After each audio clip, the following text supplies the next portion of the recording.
अभी एक चीज़ समझाता हूँ। ये है 12-13 केले, 12-13 बनाना, और ये है 12 केले। अब ख़ुद अंदाज़ा लगाओ, ये 12 और ये 12, कितना फ़र्क है, ज़मीन और आसमान का फ़र्क है। इसका वेट भी कम है और ये ख़राब इतना जल्दी नहीं होगा, इसको ख़राब होने में बहुत टाइम लगेगा। और ये जो है इसको कैरी करना बहुत मुश्किल है अगर आपने कैंप में जाना हो, 4-5 दिन का हाइक करना हो। यो गाइस, सोलो कैंपिंग इन गोदर लेक डे 1। सबसे पहले मैंने करनी है पैकिंग अभी तक मेरी नहीं हुई है। पैकिंग से पहले एक और काम करना है।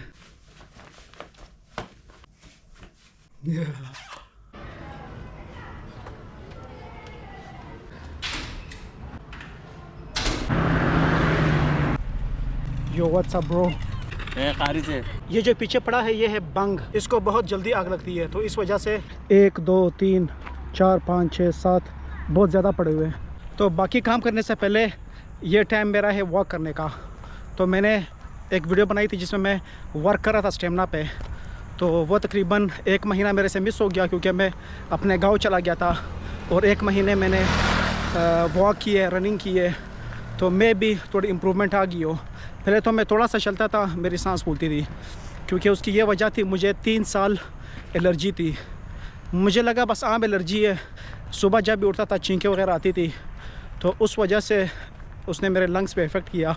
मैंने जब उसका टेस्ट कराया एलर्जी का, उसका नाम मेरे दिमाग में भी नहीं आ रहा, लेकिन मैं ऊपर मेंशन कर दूंगा। वो टेस्ट जब मैंने कराया वो तकरीबन 100 से कम होना चाहिए, लेकिन मेरा जो था 807.4 था मेरे ख़्याल से, बहुत ज़्यादा था। डॉक्टर ने कहा अगर फिर भी मेडिसिन से कंट्रोल ना हुआ तो आपको इंजेक्शन लगेगी। लेकिन डॉक्टर ने ये भी रिकमेंड किया अपना वॉक वगैरह शुरू करो, अपनी रनिंग वगैरह करो, ताकि थोड़ी हेल्थ आपकी ठीक हो सके। पहले मेरा वज़न था तकरीबन 52-54 वज़न था, अभी मेरा वज़न है 68। तो अभी कोशिश ये है कि अपना स्टेमिना इम्प्रूव करूँ, अपना जो हेल्थ है थोड़ा कंट्रोल करूँ, क्योंकि मेरी बीपी वगैरह बहुत हाई होती थी। अक्सर मैं वॉक यहाँ पे करता हूँ। इस पे रश वगैरह इसीलिए कम है क्योंकि आगे से ट्रेन का ट्रैक है, तो रोड बंद है, इस वजह से यहाँ पे रश नहीं है। आगे से रास्ता खुला होता तो यहाँ पे बहुत रश होता। एक तो मेरी उर्दू बहुत गुलाबी है, मैं बार बार तो यूज़ करता हूँ। तो मुझे मुख्तलिफ लैंग्वेज सीखने का बड़ा शौक़ है। सबसे पहले जो मुझे पसंद है वो है इंग्लिश मुझे बहुत पसंद है। कभी कभी वीडियोज़ देखता हूँ। अगर हमें स्कूल में सिखाया जाता है कि व्हाट आर यू डूइंग, उसको तेज़ी में बोलना है व्हाट यू डूइंग। ज़ुबानें सीखने का मुझे बड़ा शौक़ है यार, मुख्तलिफ़ ज़ुबानें, पंजाबी, पर्शियन, उसके बाद स्पेनिश, लेकिन सबसे पहले इंग्लिश मुझे बहुत पसंद है। और रनिंग करते वक्त मुझे एक और मसला भी होता है, मेरी ये वाली जो हड्डी है नाक वाली, ये थोड़ी सी यूँ टेढ़ी है, तो इस वजह से जब मैं रनिंग करता हूँ नाक से सांस नहीं ले सकता, अक्सर मुंह से लेता हूँ। मुंह से ठीक नहीं है, मुंह से अगर सांस लो तो गला खुश्क हो जाता है। हालांकि उसूल ये है कि नाक से सांस लो मुंह से निकालो, लेकिन मेरी ये वाली जो नाक की हड्डी है ये थोड़ी मुड़ी हुई है, टेढ़ी है। जवानी के दिन ने अभी से बीमारियां शुरू हो गई है। आज रनिंग इसीलिए भी नहीं कर रहा क्योंकि मैंने जहाँ जाना है तकरीबन 3 या 4 दिन मुझे हाइक करके जाना पड़ेगा। एक दिन हाइक, फिर रात को कैंप, फिर हाइक, फिर रात को कैंप। मैं थोड़ा नर्वस हूँ क्योंकि एक तो सोलो वहाँ पे जा रहा हूँ, वहाँ पे रास्ते में ग्लेशियर भी आएगा, क्योंकि वहाँ पे इतना रश नहीं होता। तो देखो क्या होता है। आज है डे 1, कल इंशाल्लाह जाएंगे कालाम, फिर रात वहाँ पे स्टे होगा। उसके बाद डे 1, डे 2, डे 3 ये हमारा हाइक वगैरह होगा, hike and camp. Yo guys, subscribe to my YouTube channel guys. पीछे से टक्कर ना मारो, थोड़ा आगे जाते हैं।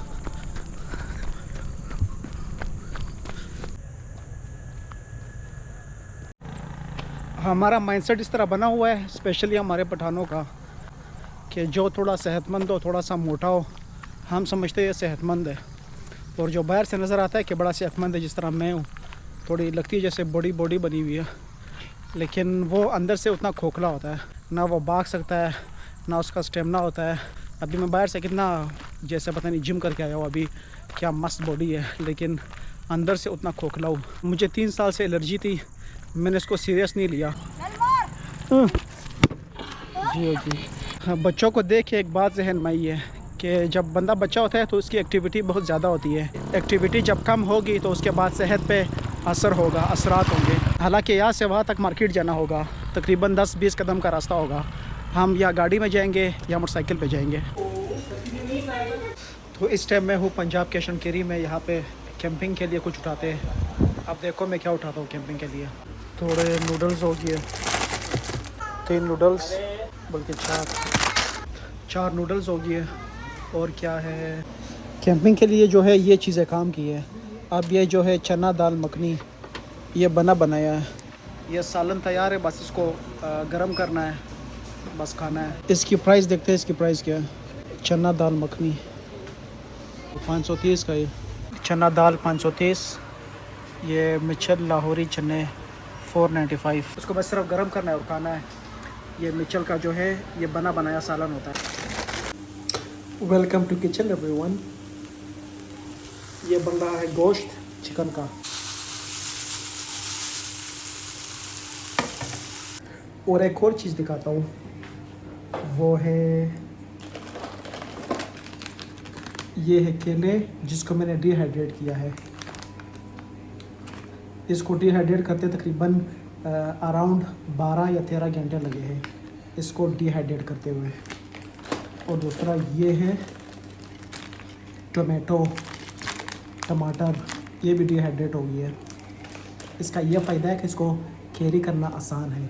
एक तो कैरी करना आसान है, दूसरा इसका वज़न कम हो जाता है और ये ख़राब नहीं होता। किसी चीज़ को डिहाइड्रेट करना हो तो बहुत ज़्यादा टाइम लगता है। मैं भी अराउंड 12 घंटे, 13 घंटे, 14 घंटे, 15 घंटे। पिछली बार मैं लेके गया था डिहाइड्रेटेड चीज़ें, इस बार डिहाइड्रेटेड चीज़ बहुत कम लेके जाऊंगा। अभी एक चीज़ समझाता हूँ, ये है 12-13 केले, 12-13 बनाना, और ये है 12 केले। अब ख़ुद अंदाज़ा लगाओ, ये 12 और ये 12, कितना फ़र्क है, ज़मीन और आसमान का फ़र्क है। इसका वेट भी कम है और ये ख़राब इतना जल्दी नहीं होगा, इसको ख़राब होने में बहुत टाइम लगेगा। और ये जो है इसको कैरी करना बहुत मुश्किल है अगर आपने कैंप में जाना हो, 4-5 दिन का हाइक करना हो। अभी रात के 5 मिनट कम 3 हो गई है और मैंने अभी तक पैकिंग नहीं की है। देखो मैं क्या लेके जा रहा हूँ। इसमें 2 ये हो गया, इसमें मिक्स फ्रूट है, ये बीन्स हो गई है विद टमेटो सॉस, ये मतलब रेडी है सारा। और एक ये हो गया चना दाल मखनी, ये मैं एक लेके जाऊंगा, ये वाला नहीं लेके जाऊंगा। मुझे लगा मेरे पास ये नहीं पड़ा हुआ, तो उस वजह से मैंने आज ये लिया। तो जब फ्रिज में देखा तो ये पड़ा हुआ था। अभी 2 हो गई है, 2 तो मैं नहीं ले जा सकता, ये साइड पे रखते हैं। ये जूस हो गया है, बाकी ये काम की चीज़ है। ये मिक्स फ्रूट है, इंजीर है, बादाम है और ये चीज़ है बस। एक ये हो गया, ये नूडल्स हो गया। ये चीज़ें मुझे बहुत पसंद है यार, ये भी मैंने उठा लिया। उसके बाद ये रस हो गया, ये पता नहीं उधर बनाऊंगा कि नहीं बनाऊंगा, लेकिन मैंने कहा चलो उठा लेते, क्या पता मूड बन जाए। हॉर्लिक्स, इसमें है ग्रोथ, स्ट्रेंथ, एनर्जी। मुझे एनर्जी के लिए चाहिए ताकि मुझे एनर्जी दे। ये मेरे बर्तन वगैरह हो गया, ये बर्तन, ये 1 लीटर का बोतल, एक ये हो गया जैकेट मेरा। तो इस तरह चीज़ें जो अभी मैंने पैकिंग नहीं की है, पहले करते हैं पैकिंग। और बस निकलेगी तकरीबन 7:30 बजे। अभी 3 बजे हुए, तो पता नहीं मैं 2 घंटे किस तरह सोऊंगा। आज शायद सोना नसीब ना हो। जिससे मैंने सारा सामान डालना है, इसमें बहुत मुश्किल होगा सामान के पूरा है। इसके बैक में है स्टील फ्रेम सपोर्ट के लिए, ये देखो ये गया हुआ है यहाँ से, लेकिन इसका ये है, इसका साइज़ छोटा है। मेरे पास एक बड़ा बैग पड़ा हुआ है, लेकिन उसमें ये फ्रेम वगैरह नहीं है। जो बैग पे फ्रेम नहीं है वो उसमें नहीं है। अगर उसमें होता तो वो लेके जाता, उसमें आराम से मेरा सामान आ जाता। फ्रेम का ये फ़ायदा है कि थोड़ी बहुत सपोर्ट मिल जाती है सामान कैरी करते हुए। सबसे पहले स्लीपिंग बैग जाएगा। एनर्जी मेरी बहुत डाउन है क्योंकि सोया नहीं हूँ मैं। ये स्लीपिंग बैग को पैक करने के लिए बैग है। इसका एक फ़ीचर है, वो दिखाता हूँ कितने मज़े का फ़ीचर है। इस वजह से मैं ये वाला यूज़ कर रहा हूँ।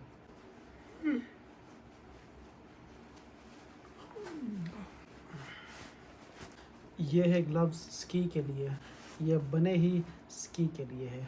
और क्या है इसमें, सारे मेरे गर्म कपड़े। इसका साइज़ कितना बड़ा हो गया। अभी इसका वो जो फीचर की मैंने बात की वो फीचर दिखाता हूँ।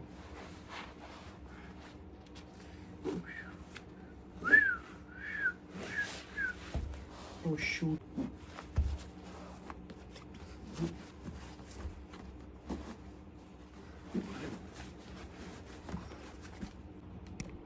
फ़र्क पड़ा है कि नहीं पड़ा? फ़र्क पड़ा है कि नहीं पड़ा? और भी हो सकता है। ये फुल करता हूँ, ये वाला पता नहीं क्यों नहीं हो रहा।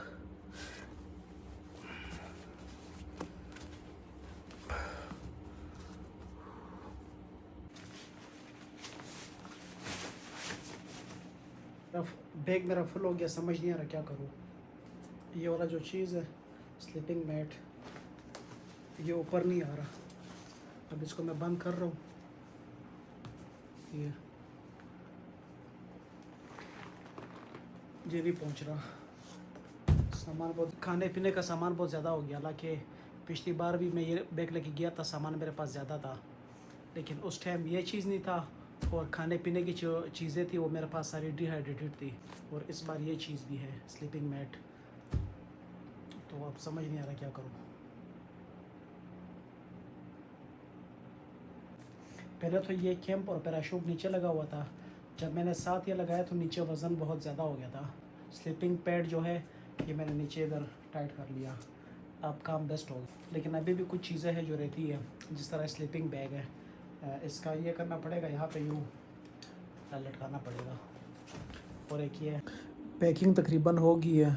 अभी टाइम हुआ है 5:40। सो तो नहीं सकता, अगर सो गया फिर उठना मुश्किल है, क्योंकि 7:30 पे बस रवाना हो जाएगी। डे 1 तो अभी अपलोड करूँगा, डे 2 कालाम पहुँच के शायद अपलोड करूँ। उसके बाद मेरा हाइकिंग शुरू हो जाएगा। कालाम से आगे जाते हुए नेट नहीं होगा, फिर 4-5 दिन बाद मैं घर आके आराम सुकून से हर एक दिन की वीडियो अपलोड करूँगा। तो मैं भी अराउंड 4-5 दिन बाद मैं अपनी वीडियो फिर अपलोड करूँगा, डे 1, डे 2, डे 3, डे 4। तो स्टे ट्यून गाइस, बहुत मज़ा आने वाला है इस ट्रिप पे। तो well guys, thanks for watching.